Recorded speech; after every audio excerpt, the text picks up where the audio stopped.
Table. Lot to cover today. Man, yesterday learned a lot about some new NCAA rules with timeouts. I like it. You see my shirt? Yeah, read that. Raising hell Raising with the hell hippies with and the hippies and cowboys. cowboys.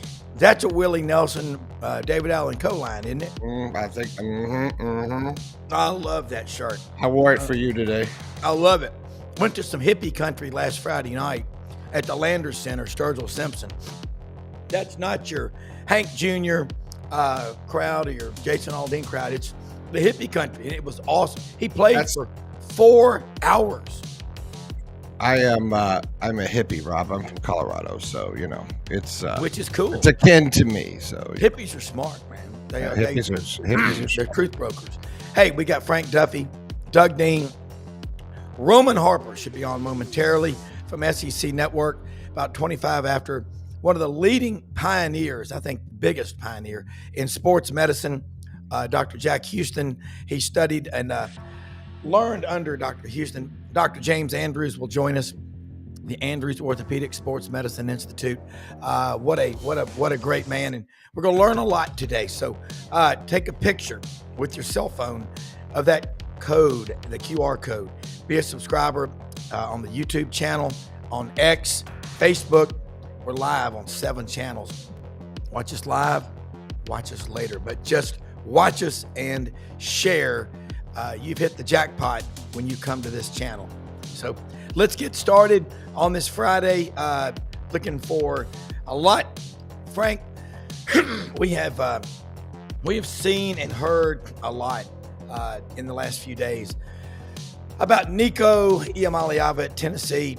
And what's funny is he going to go to UCLA? Did you see what the tax implications are? He goes from a state, like I said, no state income tax here in Tennessee, 13 and a quarter in California, but he's from there. So he's used to getting beat over the head. But there's a couple other taxes in California. And every time the Grizzlies play out there, they get whacked. Okay. Right, yeah. You got to pay the taxes of where you're playing the game. Yeah. And I know Brendan can explain it, and I know Roman can. Roman Harper. I can't explain anything. I'll tell you that. When it comes to that stuff, it doesn't explain anything. But well, let's bring Roman. Somebody way smarter than me has just checked in, and I bet you he knows a lot more about it. So, welcome to the show, Roman. How are you? I love the backdrop. Where are you? Morning, Roman. I'm in my wife's office. That is awesome. Awesome. That is cool. Let me ask you a real quick question. First off, thank you for sharing your time with us. We're obviously heavy in the Deep South, but when you played a pro football game, I know the Grizzlies, when they play at the Lakers, each game has a paycheck and you get hit on that 13.25% income tax.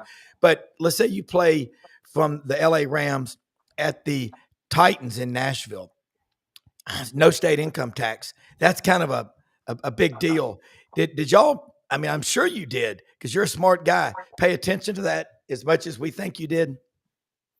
Yes and no. I mean, you have an accountant that does all your taxes. So, and you do get taxed everywhere you play. So that's kind of just part of the deal. It's kind of cooked into the equation.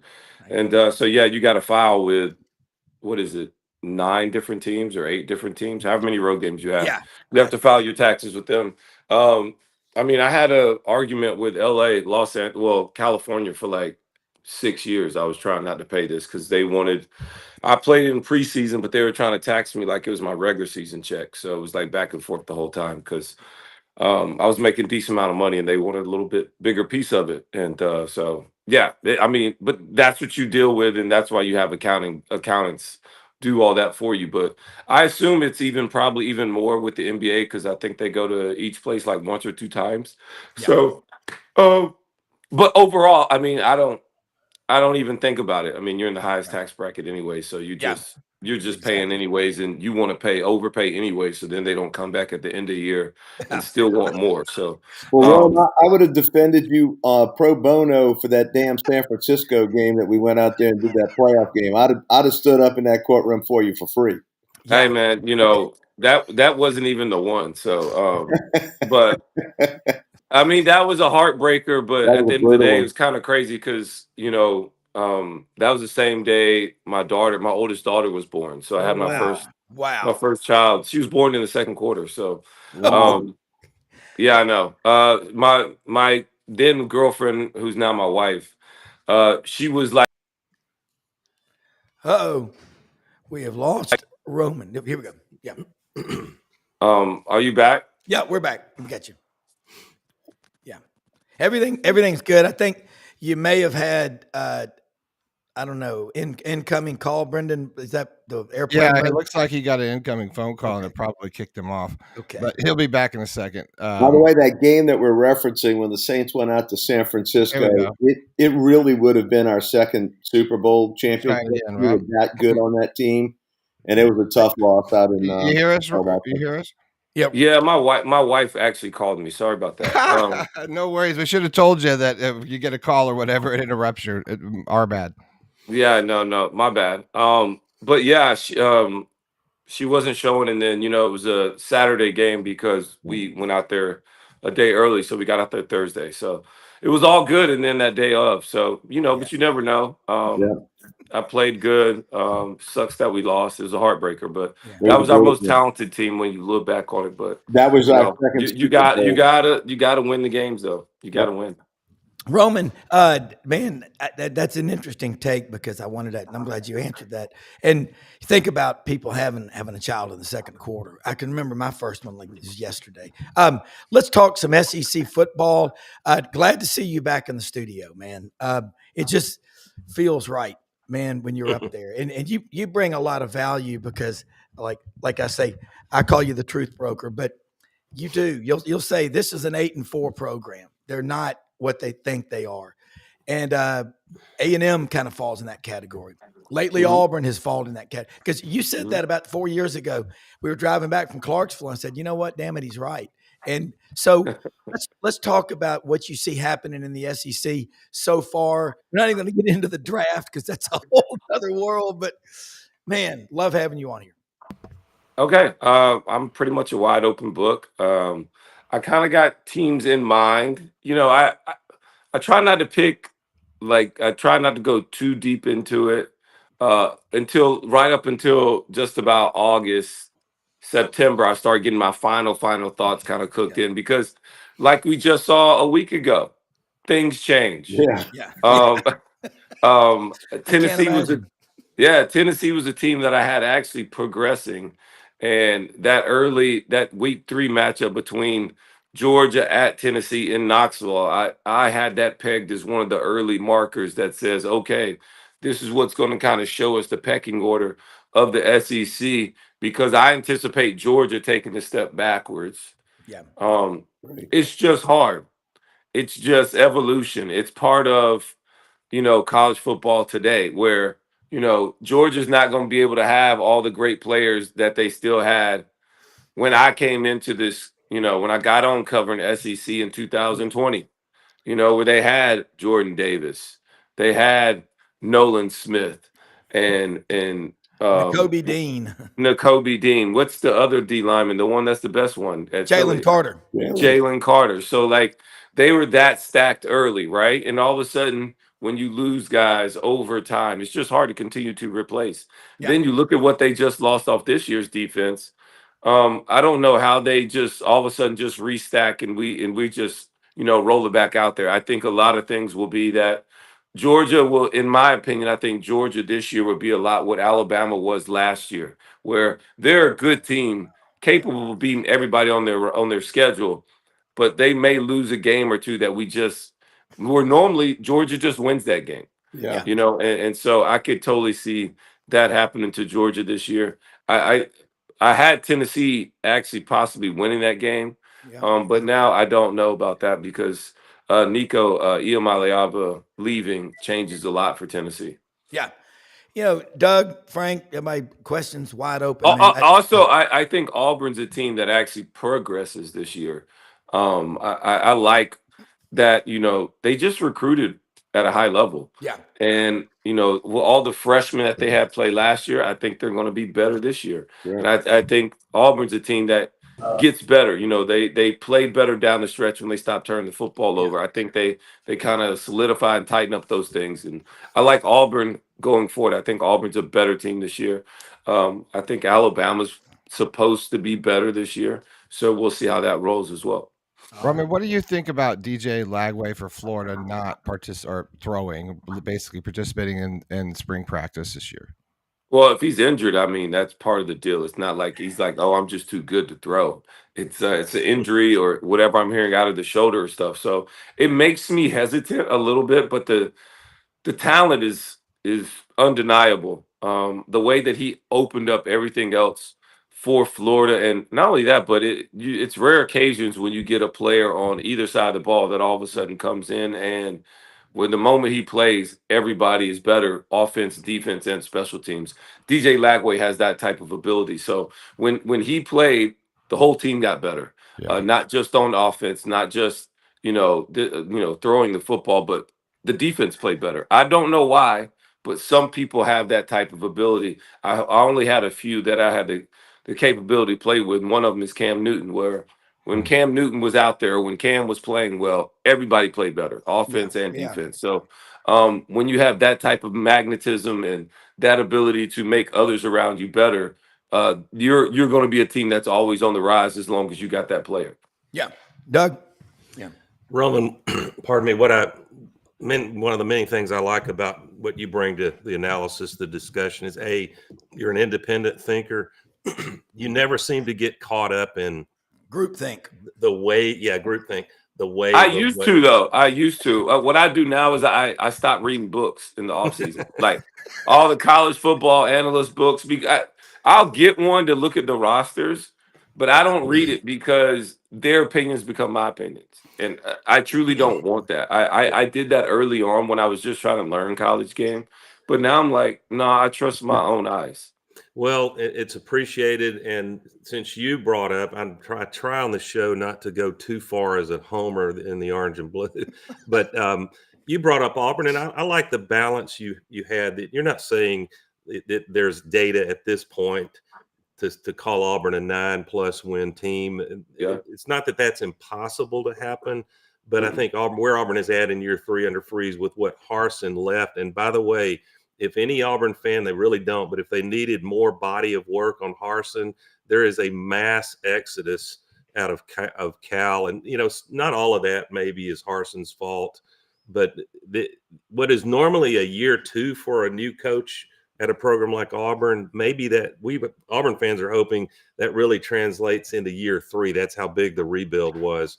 So I appreciate the fact that you think there is enough, especially this wide receiver room, if you study them and what you've heard coming out of young coming out of Lee County. Like a lot of programs, tell me how the quarterback will look by mid to late season, and I'll tell you what I think the ceiling is. And there's reason to be hopeful at Jackson Arnold. I'm not hopeful if we find ourselves Hugh Freeze having to insert Deuce Knight, not because he's not talented. I think he's going to be special.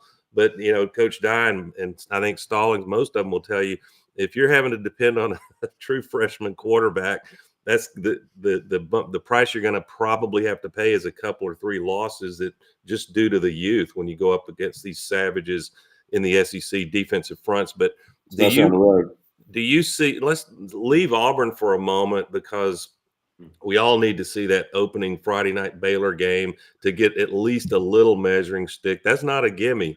When you go on the rest, it's going to be a weird game. They can game plan, and you don't know what they're going to throw at you.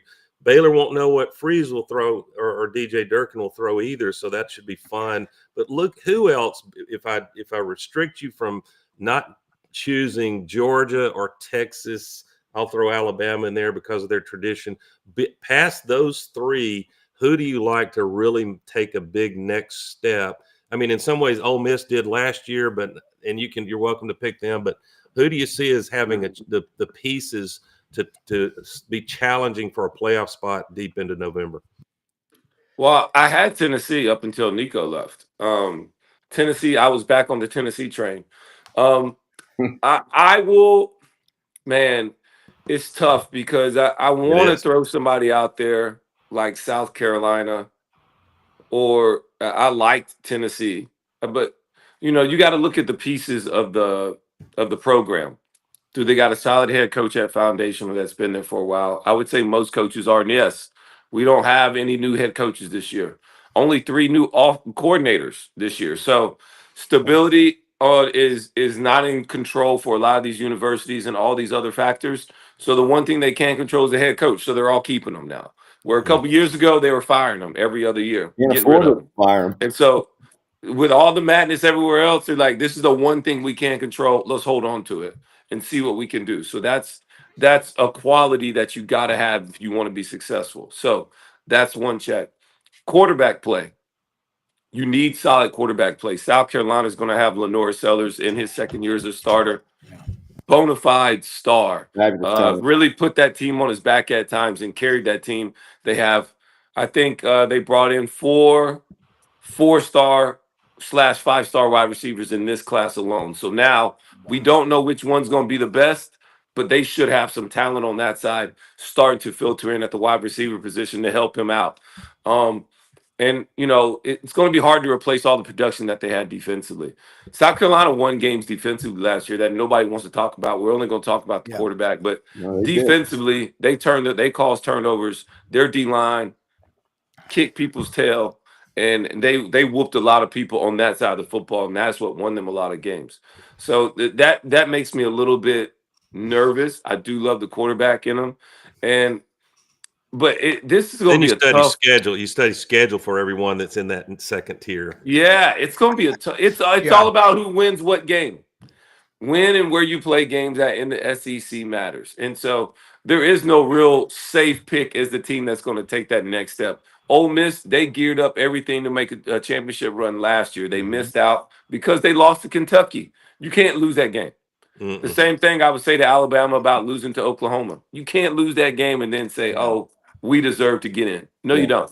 You got to win the games. So could this be the year? And there's politics involved with the selection committee knows that SEC and Big Ten believe that they should almost automatically get 4 teams in. Well, 4 for SEC. We can argue Big Ten.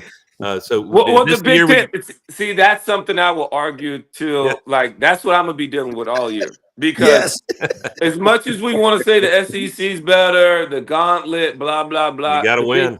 You got to win the games. Okay, the Big Ten has the last 2 national championships, so the Big Ten should have just as much say so as who gets to get into the playoffs as anybody else. Even if they're top heavy compared to the SEC, that's not their fault.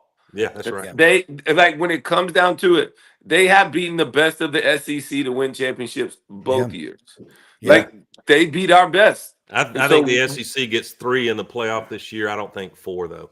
I'm totally down with that too. I think the SEC is very, very it's muddied up, man. It's going and you got teams like LSU where you think they're going to be better, or you just assume they're going to be better because Nussmeier's coming back, but they had to get a lot of guys out of the portal, and Brian Kelly's been trying to just build, and it's really hard in today's time. But you got to win the first game. Their first game is versus Clemson. That's going to be a tough one. We're 0-5 in the last 5 openers. Yeah, you got to beat Clemson, and that's going to be tough. Yeah. And then on top of that, you still got to go through the SEC. And it's not easy. And so that's what I'll be looking forward to. And I hope that they get better running the football. That's what they got to do. They got to be better running the football. And John Henry went to the transfer portal. Yes. And so that's another one where, they still haven't figured out Harold Perkins under Brian Kelly. Insane. Still haven't got it fixed yet. First 4 games of his career as a college player showed you everything you needed to know, and they monkeyed with it.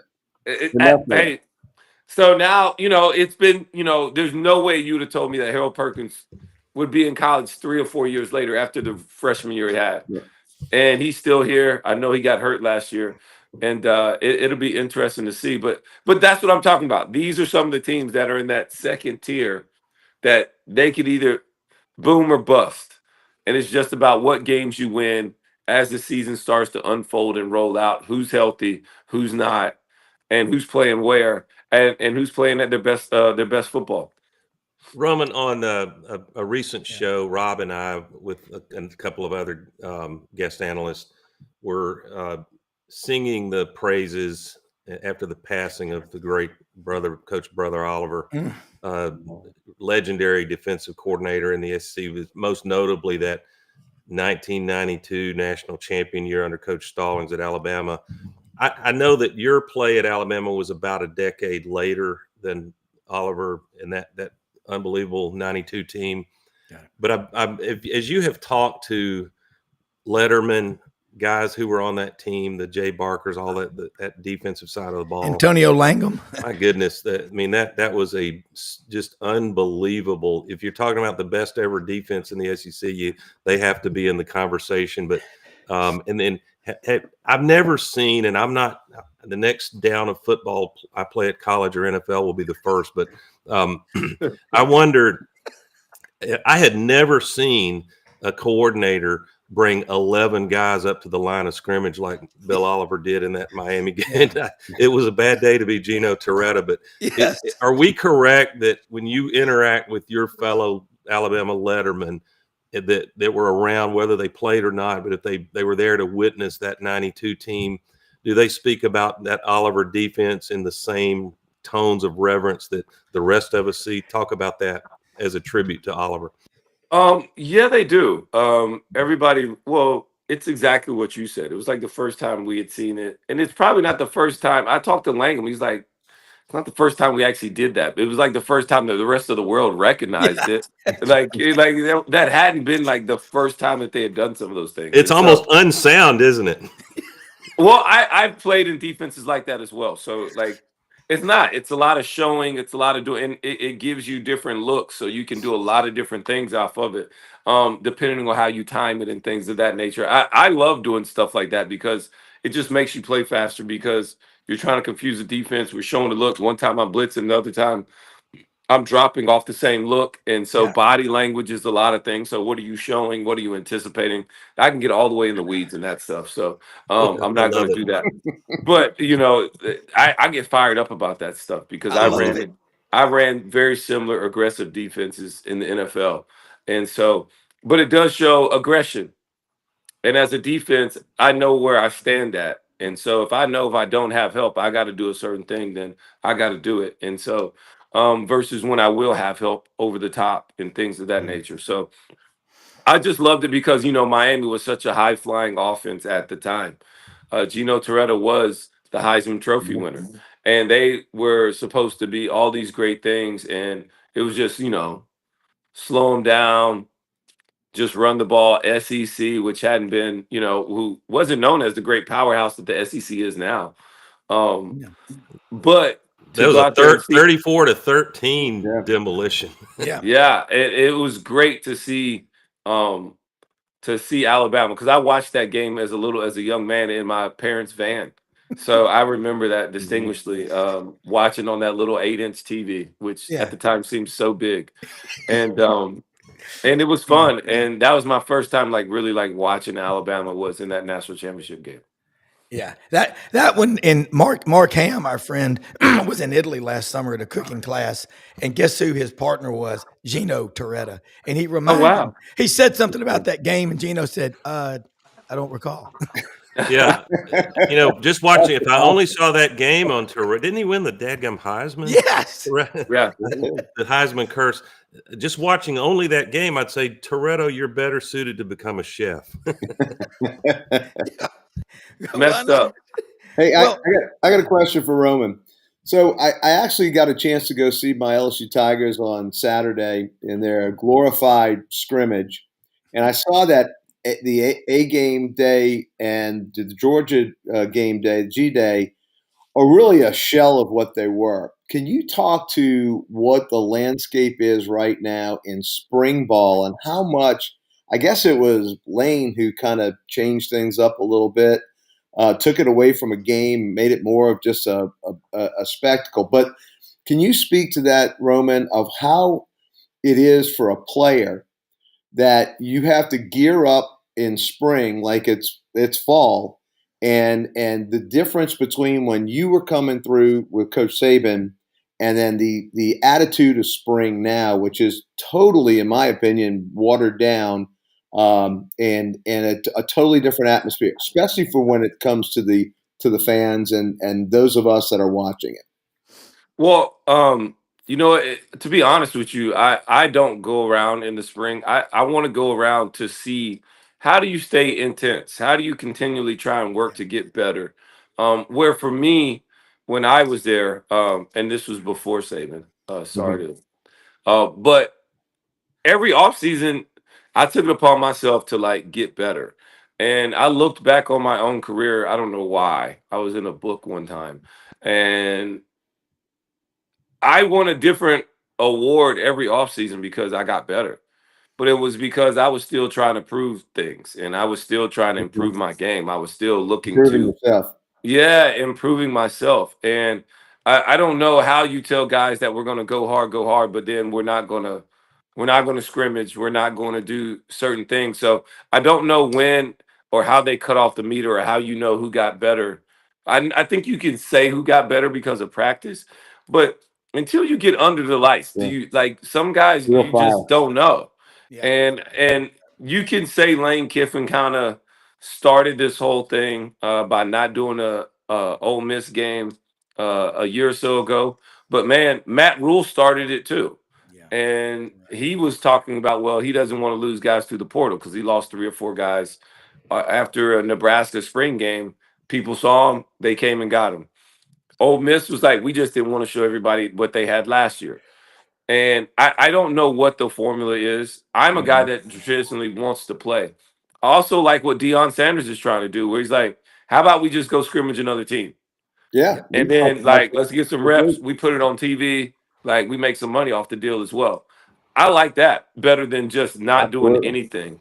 And it's actually a way more controlled environment than what people think. It's like, oh well, I don't get enough looks. I don't want no players getting hurt. I'm like, it's a controlled environment. It's what the NFL Well, does I was in going to say training the camp. NFL. That's what we do to get better. Because you get tired of hitting your own players and Yeah. you don't want to hurt anybody, so you go get somebody else to hit. You Yeah. naturally get a little bit more competitive than when you're going against your friends. Absolutely. Naturally, the competition will ratchet up, and then next you know you're going to get better ball. You're gonna get Yeah. better competition, and you can coach versus real live reps. Yeah. Well, I and think that's the you know thing your that wideouts. nobody wants to appreciate the most is how much you can coach other guys because you see real live reps and mistakes happen in real speed.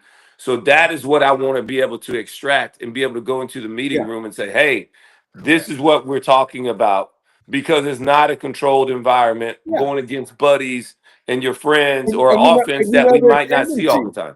You know their tendencies. You know the wide receivers' tendencies Yes. because you're playing against them. If you go and play that, look, you guys used to do that all the time. Y'all would scrimmage against Miami.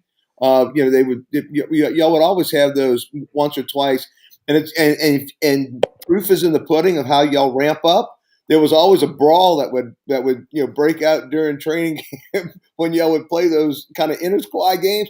So to your point, that really focused you more and it gave you a much better barometer of what you're going to be playing like when live fire happens. I think it's a great idea. I think that would be perfect for spring. Either maybe to take on another SEC team that you're not playing that year, or one of your in-state smaller schools, have them come in. I think it's a great idea. We need to get Yeah, behind it.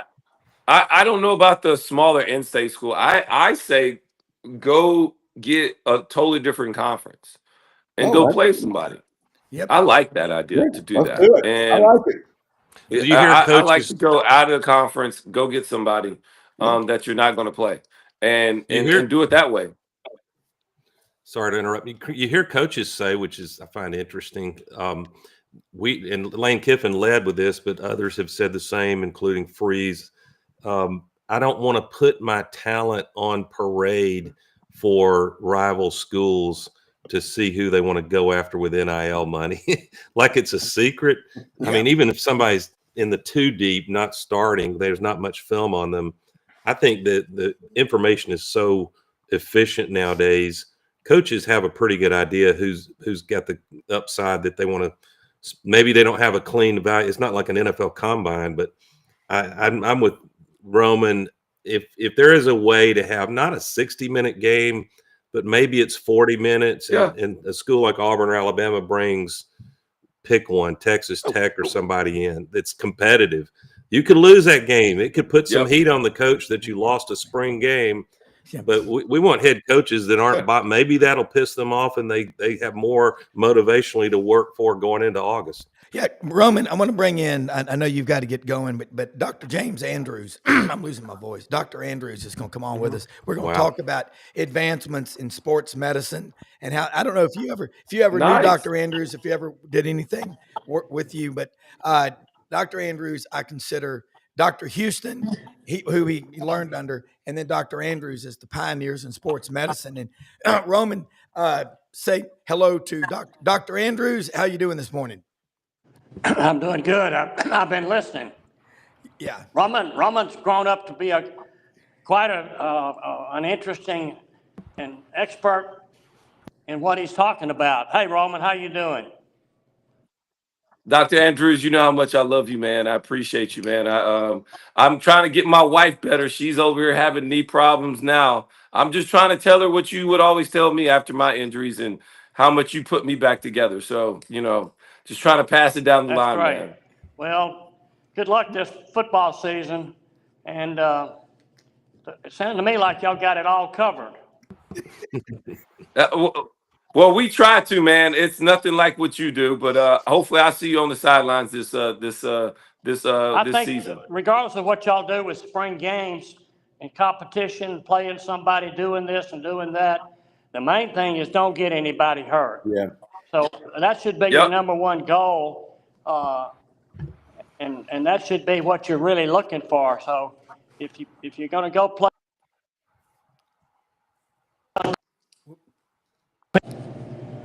Hold him. We got him. Hopefully he's okay.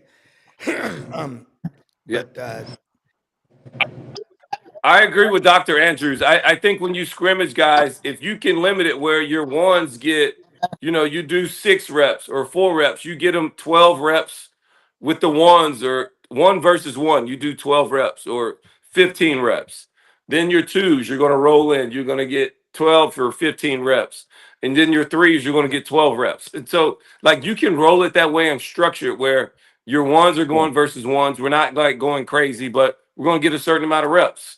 And you rep count it, and then you break it down from there. But Dr. Andrews is right. The main goal is to be injury free when we all walk off the field. Nobody usually gets hurt like that in practice, at least the big time injuries. You will have some bumps and bruises and maybe a couple pulls here and there, but that's, that comes with the territory. Quantity, and you have limited reps. Yes. And by the way, Roman, that's how I explain my LSU national championships as compared to Alabama: is quality over quantity. I mean, you can't argue with that. 2019. That's my go-to. That's my 357 in my holster. Now, the way I put it as an Auburn guy, I tell my Bama buddies, man, we've had more practice at losing at Auburn. We're good at it, so it doesn't kill us. And we count when you have a monster year like 2010, almost 2013, still special year. We count them, Roman, in like dog years. Right? You have to 7 years. Hey man, I'm not mad. I got some of my best friends are Auburn guys because I, growing up in Prattville, and it's like, you're an Auburn man. You're an Auburn, it raises you a little bit differently. You got to be mentally tough.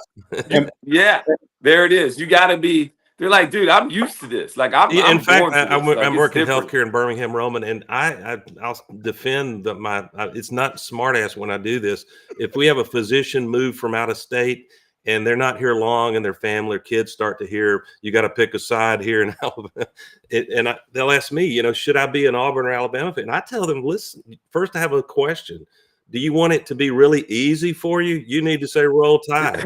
It's just over the line. It's just going to be easier to be a Bama fan. But if you want something really special, then at least go to a couple Auburn games and see what you think. A lot of it's a great. It's a lot of Auburn fans are named Job.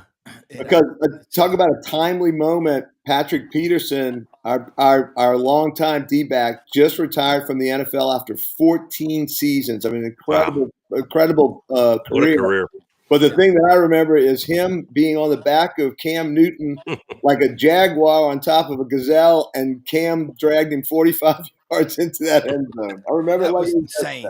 Had the angle and couldn't catch Cam. No, Dr. Andrews is back in with us, I'm and back Roman, now. I don't know what happened. appreciate, It just yeah, went out. Hey, and yeah, it's and okay. look, what you and Roman were saying. I remember back in 1980 when Doug Barfield at Auburn said, "Hey, let's play a spring game. Auburn play Kentucky or Ole Miss or LSU because Auburn doesn't play them every year." Coach, Dr. Andrews, I told you one time, anytime I saw you, because you always wear the good-looking plaid jacket and the hat, but when you walked out on that field, it was serious time. And I also want to give you this man a compliment. About 2 months ago, I had a friend in Panama City that needed help with a doctor. He actually followed up, set me up with the doctors for her, called up to check on her. And this is the pioneer in sports medicine, and he takes that kind of time out to give it. I cannot imagine how. And you have so many fans out here, but talk about what it's like.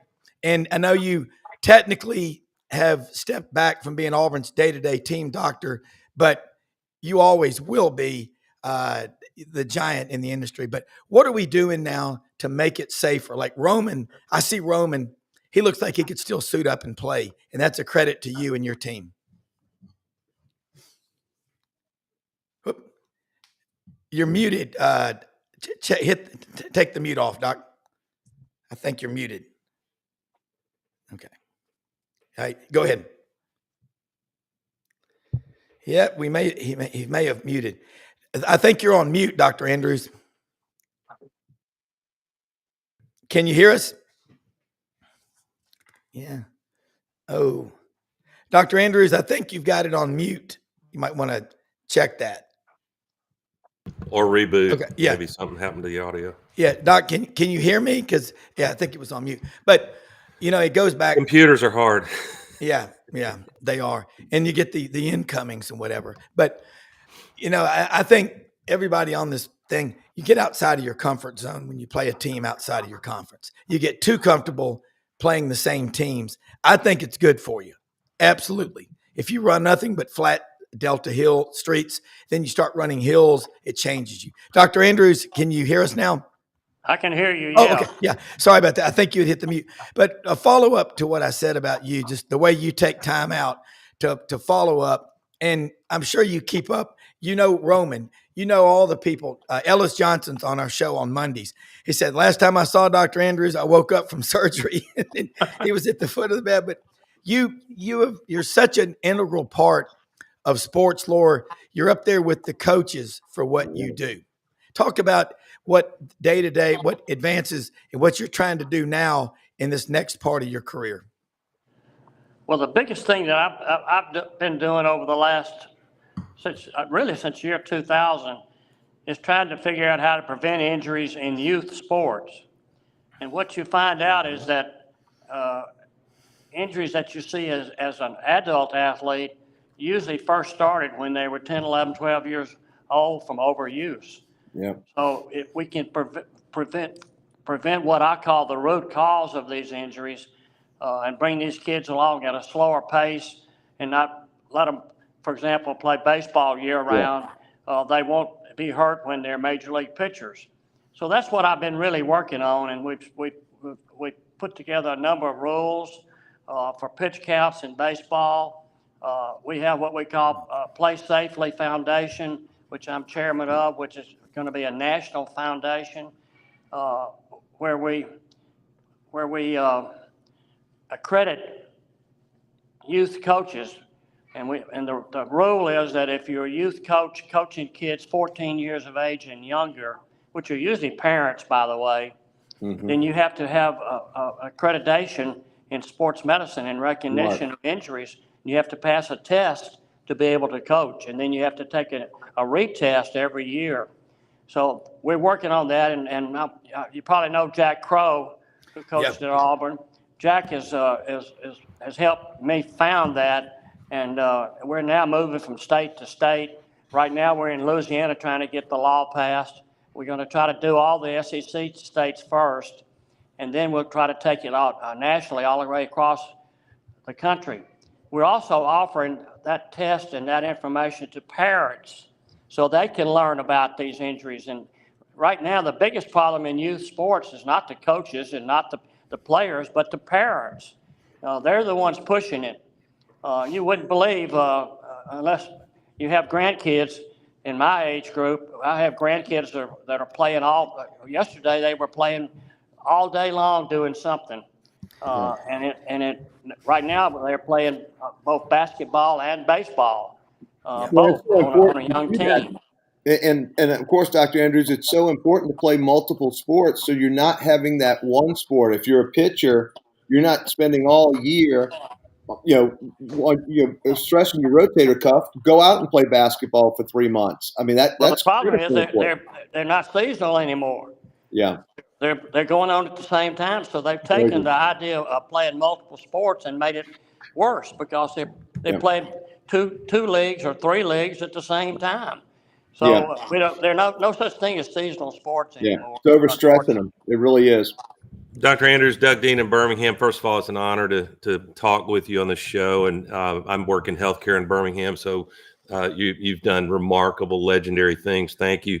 I wanted, if you can, without it being a physician grand rounds education for us lay people, talk about what maybe to some is controversial, the tightrope procedure and their other breakthrough procedures, where you've got an athlete late season, the team is vying for championship hardware, the player may be vying for honors like Heisman and NFL or NBA opportunities. We just saw Janai Broome and Alex Condon, the bigs at Florida and Auburn, have ankle injuries as they were trying to make March Madness runs. But talk to us about the calculus that goes into that. I think it's called a syndesmotic type of injury, and when that's appropriate, when it might be less appropriate to do to keep a player on the field.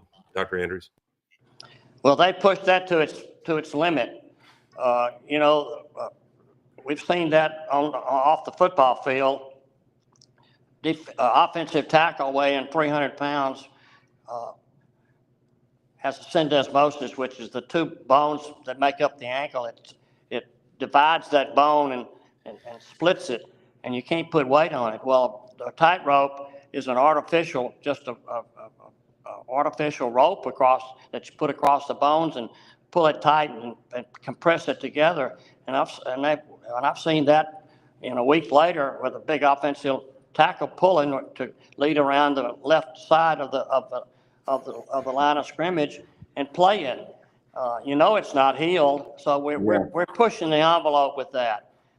It probably takes, for the tightrope not to be the main stabilizer, it probably takes 6, 7, 8, 9, 10 weeks for that to really heal.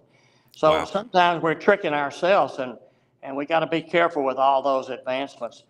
And of course, the doctors feel pressure, by the way, just like the coach does, and this, that, and the other, to get them back on the field as quick as possible, and particularly if it's a playoff time or whatever. So it becomes a little bit of a problem. The big thing is that we have to continually think that if we take good care of the patient, everything else will take care of itself, and that's really the rule.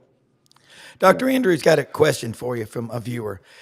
David Baker, rotator cuff. If someone has pain when extended, but not all the time, but still have mobility and some strength, got to be careful with above head exercises. Surgery or no surgery? He's just kind of saying that question for you. Well, one of my rules is I've reached the golden age where I'm beginning to have both shoulders with rotator cuff problems, yet I can participate. My rule is stay away from doctors. So I would tell you in that case, as long as you're able to do what you want to do, keep going with it. Surgeries for the rotator cuff don't always heal anyway. That's right. It's a long go. I'm not big on just saying, it ought to be operated on. Yep. I love it. And the thing, Dr. Andrews, is Dr. Benton Emblem. Tim Horton, former running back coach at Auburn, introduced me to him in 2018. And I had a friend who had a horrible knee injury. And for years, he just hobbled around. Dr. Emblem and your team at St. Vincent's in Birmingham did the surgery. He was back home within a couple of days at a Krav Maga class. And the guy came over and said, man, what happened? Who did that to your knee? He said, what do you mean? He goes, I've never seen someone have surgery and it look that clean and not swollen that fast. The time they say on the field when a player is injured, we hear so much about ACL injuries. And Frank, by the way, you know Dr. Andrews is a graduate of LSU from Homer, Louisiana, all Absolutely. SEC track and field athlete. Go Tigers. But how important is it that first 30 minutes to an hour that things go, I guess, exactly right, if that's possible? You mean from a surgical procedure? Or just from recovery and treating the injuries? Because we see these guys go down, and ACL is I would say a traumatic injury. Right. Yeah. Well, of course, you've got to have them immediately splinted and iced and off of it, and we began what we call prehab right away. Prehab means rehabilitation prior to the actual surgical procedure. And all of that's so important in getting them through the operation. And we don't keep many people in the hospital anymore.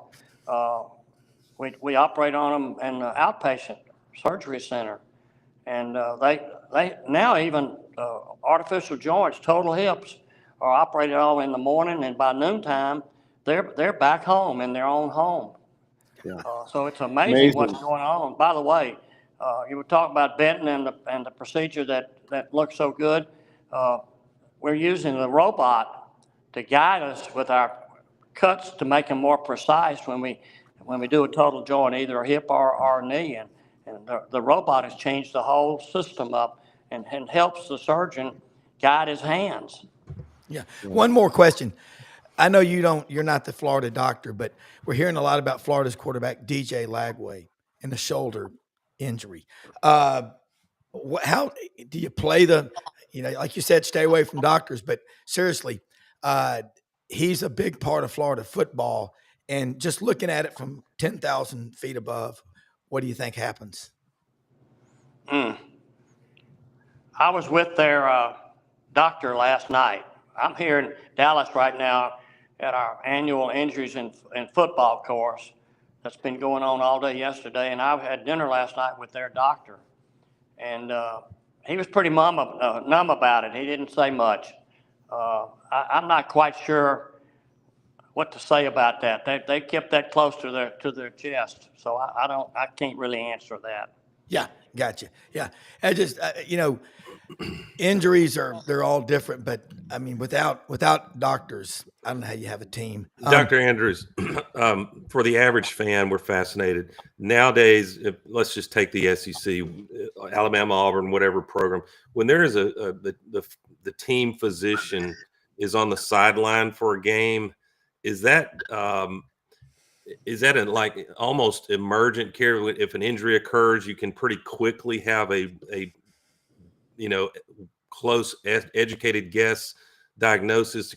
Are there imaging technologies in the locker room? Tell us how all of that works on game day. Well, we can do the preliminary exam when they come off the field immediately, and you can get a better exam. A shoulder injury. Better exam if you examine them. I mean, immediately really sets in. Yeah. Have those tents on the sidelines, so we can take them inside the emergency tent, and so all the fans are watching what we do, and we can examine them, and then we. Wow. Okay. Hopefully he's okay. He was spinning around in the cycle there. Hopefully he'll come back. Is Dr. Andrews still with us? Hopefully he's there. Brad Bellamy, general manager at Landers Ford. We're talking with Dr. James Andrews, one of the leading pioneers in sports medicine. It's really cool stuff. Before he comes back, tell us real quick. It is Good Friday, one of the holiest days of the year. I assume y'all are open. We are open, very much open. Great to be on the show with you guys. I can tell you that there's very few people to have to follow behind than Dr. James Andrews. I mean, that's like a legend there. Yes. So, great to be with you guys this morning. Unbelievable deals we got. Employee pricing for everyone, built for America campaign has been tremendous. We've been moving vehicles off the lot pretty quickly here, and everybody's kind of in this wait and see game with the tariffs and everything else. But everything we got from Ford right now is we're all in. We're all in. So Dr. Andrews is back. So let him finish up before we. I'm just losing y'all. It just all of a sudden it goes away. I don't know. I tell you, I think Brendan, my producer, executive producer, told me this, that if you're on your cell phone and an incoming call comes in, it will knock you off. So I've learned if you put it on airplane mode, it'll stop doing that. But I know you got to get to your conference. But one other thing, and I want to tell you how much we appreciate you taking time to be with us. You talked in the Super Bowl about 4 years ago, Chiefs and the Bucks. Tom Brady, you said, played every sport he could. And I think you said 90 or 95% of the players on those two rosters played at least 3 or 4 sports in high school. So we have a lot of people watching this show with kids. And I've got 4 kids, but they're 24 to 36. But I've got 2 grandchildren. And everybody thinks their kid is the next superstar. What advice would you give people?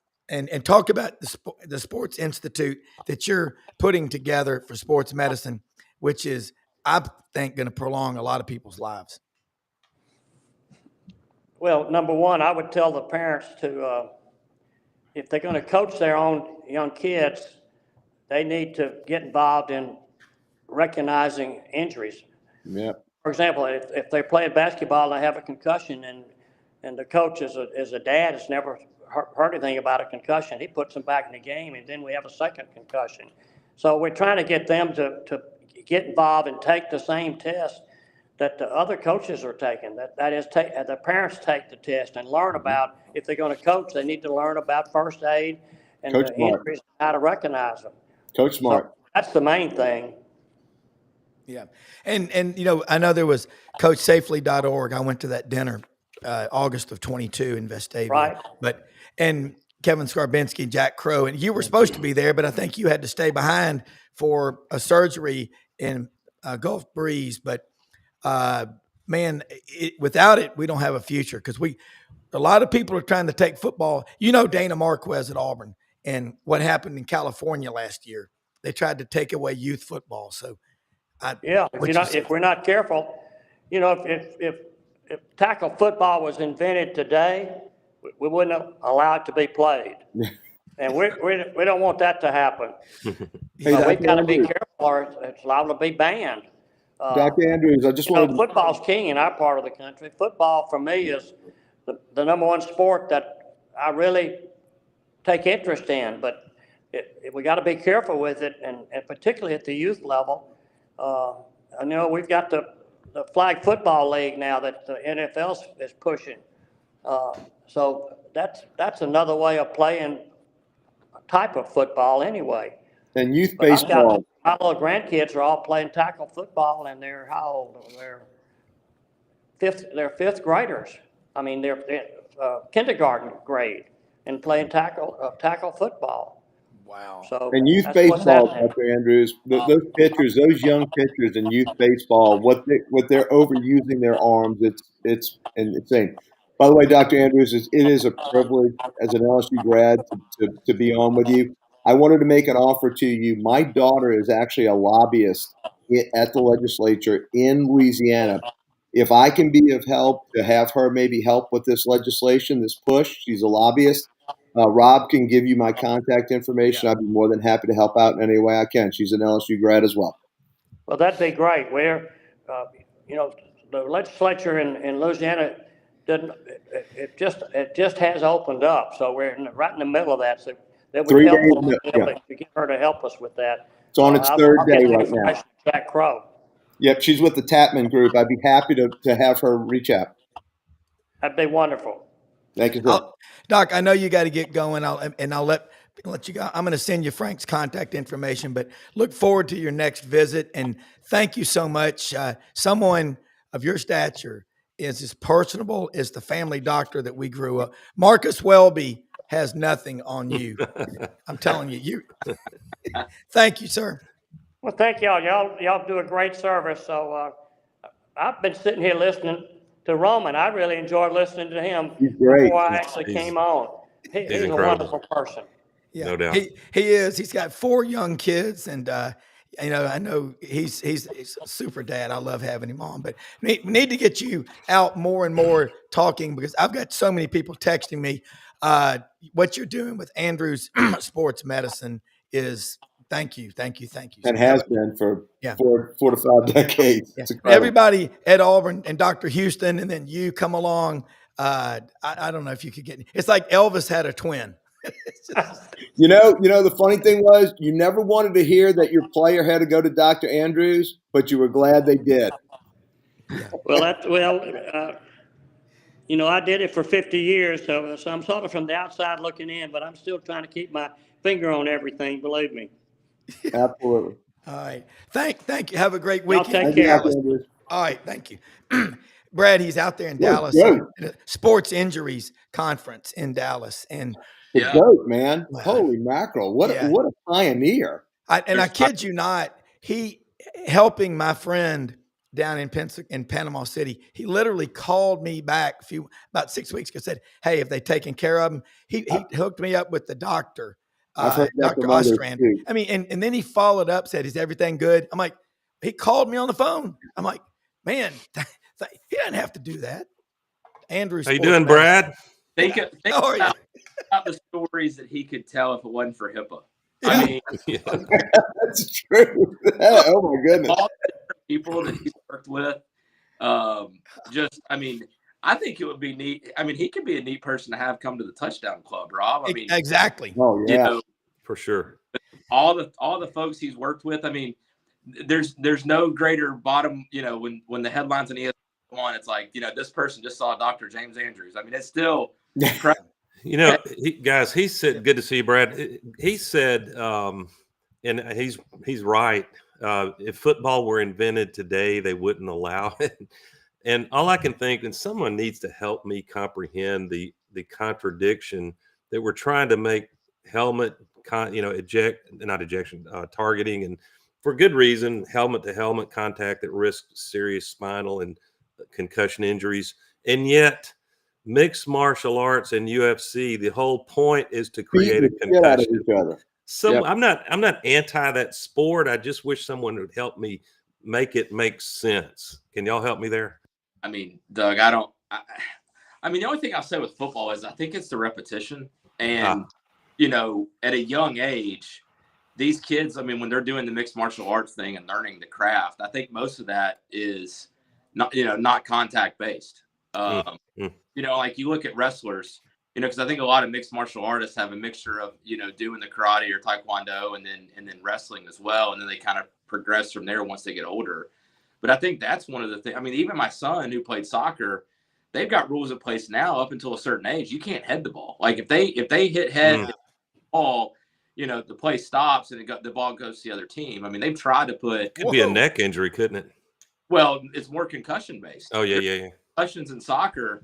Like my cousin played college soccer and he had to quit playing because he got concussions too many times. And so, I mean, it's a very prevalent thing that, I mean, soccer's actually got just as many injuries or more when it comes to ligaments, when it comes to concussions, when it comes to, broken bones. I mean, I was at a game one time where a kid shattered his leg, had a compound fracture because him and another kid kicked the ball at the same time. I mean, there's a lot of activities that are out there that, I mean, and they keep coming up with new sports stuff. I mean, have you guys seen this slapping deal that they got now that UFC created where people just slap the crap out of each other? Yeah. Oh yeah. That guy. I mean, when has it gone too far? It's just, people stop watching. I mean, it's vicious. I might be wrong. You'll fact check me on this, but I think that cheerleading might have the greatest prevalence of injury. Have y'all heard something like that? A lot of them. Those girls just their ankles and their legs and stuff just get pounded. Yeah, there is truth to that. Yeah, and they're delicate little frames, especially the young ladies. So you get hurled 20 feet up in the air, and bad things can happen. And I hate to use the analogy of horses with young girl cheerleaders, but you think of it, the weight and the pressure, the pound pressure per square inch on their ankles is no different than a racehorse where everything is sitting on that fetlock, and I mean, you've got all that weight on it. It's, you know, it can't hold. You know, Yeah. speaking of cheerleaders, this is random, but everyone, even if you're young, you know how to use YouTube. Was it 82, Rob, the Flutie Hail Mary pass? 84 to Gerald Phelan 84. on Black I Friday. happen to be good friends with a sweetheart. I mean, she works in healthcare in Birmingham, Martha Tankersley. I can't remember her maiden name. She was a cheerleader on the sidelines during that Hail Mary pass. A lot of And she hair, said, a lot of hairspray, and a lot of oh my polyester. God. And she said when all she remembers is when, you know, by that point, the cheerleaders were watching the big play. Yeah. And all she remembers, because she's a typical little, you know, 5'1" cheerleader, a flyer, that when it went down and they called it a caught touchdown pass, that she was picked up by some 6'5", 300-pound offensive lineman. They were being carried onto the field, and she said, I couldn't really even see anything. It was just such a melee. Can you imagine that memory? Let me. You're home. Yeah, and I think that the cool thing is, I mean, it's this time of year. There's a, you know, that was a really cool conversation with Dr. Andrews and Brad. Real quick, I know you've got your sales meeting. I think at 9. We're probably behind on there, but we're gonna, before we wrap up, everybody that's asking questions about employee pricing and trade-ins. I've got people asking me about trade-ins. Let people know, and I want to say something about some other sponsors. But it's a time of year, and there's stuff happening. There's a lot of questions. If you could address them in 30 to 45 seconds, and I'll let you get going. But love having Landers as a sponsor. Sorry, I'm losing my voice. No, you're good, man. Yeah, I mean, the employee pricing, it's the first time ever that Ford has launched an employee pricing program that was the same price, literally, that Ford employees pay. I mean, on the invoice, it says A plan. That's a Ford employee or family member price. That's the pricing we're at. On some, now one thing that we've been able to do on some of the 24s is we've actually got rebates on top of it and APR. Wow. And so like Expedition, for example, I'm at A plan price minus $5,000. So on 24 Expedition to sell out the remaining ones, because we got the new 25 showing up, guys. And you talk about a dramatic difference in body style and technology. Also right now, for the last couple of days, we have a $25 rebate if anybody wants to come in for a works package. So typically oil change price out the door with everything is around $100. That's a $25 rebate, so 25% off. And that ends tomorrow. But, you know, it's, Rob, the whole tariff thing, used car pricing, what's it going to look like? I mean, right now is a great time because used cars are starting to get a little more value than they've had. You got great pricing. The best thing I compare it to is when COVID started, you had this shift where all of a sudden there was some really strong incentives because the manufacturer were trying to get people in the door that were scared to leave their house. Sure. At a rise in how much the used car pricing was going. And so people were really able to kind of, so out there for all your folks, we got a 5 discount on top of whatever that price is. So if I talk about those expeditions, the 24 expeditions, it'd be $5,500 off for your listeners if they just mention that to us when they come in. So really looking forward to this weekend. Should have great weather here. It's going to be a big weekend at Landers Ford. We're in the throes of having our best new car month in a very, very long time. And a lot of these programs are driving that. Yes, Doug. I'm sorry to raise my hand like I'm a fifth grader, but Brad, I have to get in there and head of Duffy. He's so glib as an articulate baseball color guy, right? Brad, without it being an investment seminar or world trade seminar, when we consider I think, welcome chaos in the short run, in the long run, hopefully it adds up to good for America. But is your company planning for or dealing with disruptions in supply chain or those kind of issues, or is it possibly even instead of that creating good opportunity for you? I mean, I think I'm a Ford dealer, right? And so one of the benefits of that is 80% of our vehicles are here built in the U.S. I do not know what the supply chain in terms of parts going back across the border, that impact is going to have, but from a production, who's building them and where they're built, Ford's in America. And so that's a huge advantage for us as a Ford dealer. I think that we're going to have a position of strength as we enter the summer, and you see other manufacturers, you know, a lot of what Toyota builds is still coming from overseas. A lot of what Mazda builds. I mean, Mitsubishi has said, we're not shipping anything into the U.S. Right now, they got a whole bunch of vehicles sitting in port because they don't want to pay the tariffs, waiting to see what happens. So I think for me as a Ford dealer, we're in a position of strength when it comes to how we're going to price against the other manufacturers in the marketplace. And y'all have a lot of American-made parts too, though. Ford has a lot of American-made parts. Yeah, and like some of our other competitors, their full-size trucks are not built in the U.S. Yeah. Every F-150 is built in America. Every Super is built in America. And so like not only does Ford own the retail space, but they own work. They own the commercial sector, and all of our commercial vehicles are built in the U.S. So Bronco built in Michigan. I mean, so like we are in a really strong place, but I will tell you, there's still going to be an impact for everyone. Yeah. And now's a great time to try and take advantage of what the situation is. The other thing is come in and order a vehicle. If we don't have what you want right now, if you order one, Ford's going to lock in that price to today's price. Okay. To that. Well, right now, y'all are the dealer at the blackjack table. Yeah. And so while pricing is what pricing is, now's the time to come in and take advantage of this because, you know, best case scenario for everyone is that the water level comes down and we're all in a spot of predictability in the summertime. Based on the first 120 days, I don't think that that's going to be the case. Yeah. But guys, I'd be remiss to just say, you know, we're all blessed. We're blessed to have freedom of speech. We're blessed to have freedom of choice. We're blessed to be able to have a country where we can practice our religious practice openly and honestly. And I just want to say I'm thankful to live here. I'm thankful for it being Good Friday and Sunday's coming. I got to go to 2018, and one of the most amazing experiences of my life to be able to go there, travel, and just see where Jesus walked and how much the Bible just changed for me and how much smaller it got. So thank you guys. Opportunity. Appreciate that very much, Brad. Thank you, Brad. And freedom of speech is number one. So we'll see you swinging in the right way, boys. That's right, Brad. Take care. And guys, great show today. We'll wrap it up, man, and do it again next week. The weekend, a lot of stuff will happen. But Rob, does this show mean that the team physician for Sidelines is Dr. James Andrews? But of course. Hey, because look, I got 2 rotator cuffs myself. I need some more.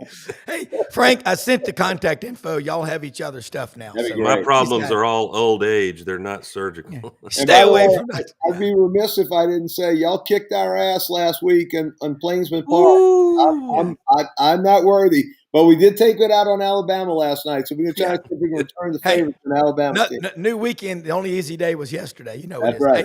Hey, great stuff, guys. I'm going to get my voice back from Monday. Y'all take care. We'll wrap it up. Happy Easter, man. Let me say something about Winter Timber Outdoors. They are located in Athens, Alabama, on top of the state of Alabama. The store, it looks like in June, should open in Auburn. It's along near Interstate 85. It's going to be easy to get to. A huge store with a massive selection of over 2,000 shotguns, rifles, and handguns. They've also got Dixie decoys, duck camp, Sitka gear. Turkey season is here now. Everything you need from calls to copper-plated lead to your shotguns, your gear, your ground blinds, your decoys. Winter Timber Outdoors. I was talking to Kenny Winter and Dylan Monroe yesterday.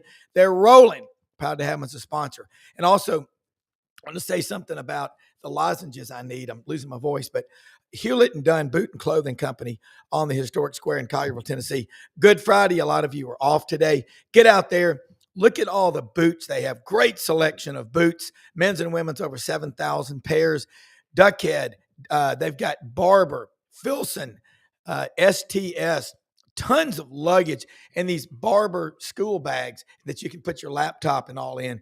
The Filson briefcases, all the Filson luggage, great looking earrings that they've got out there, the new brand. Holy cow, they look great. Kids' boots. It's a great time to shop this weekend, open Monday through Saturday, 10 a.m. to 6 p.m.